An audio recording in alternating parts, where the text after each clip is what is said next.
भुवनेश्वर जनता मैदान आभासी माध्यम भारतर प्रधानमंत्री नरेंद्र मोदी जिलार भुवन ब्लॉक अंतर्गत नीलकंठपुर ग्राम को बरपत्र ऐतिह्य ग्राम योजन अंतर्भुक्त होगा नहीं घोषणा करी योजनार शुभारंभ कर ग्राम सर्वकनिष्ठ शहीद एवं स्वाधीनता संग्रामी बाजीराउत जन्मग्रहण करते।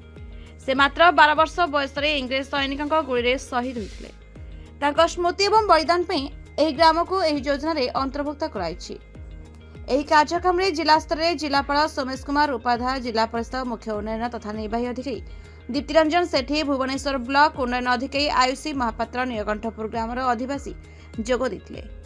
Dhenkanal Deepak Ranjan Mishra report, the Republic Odisha 24 news.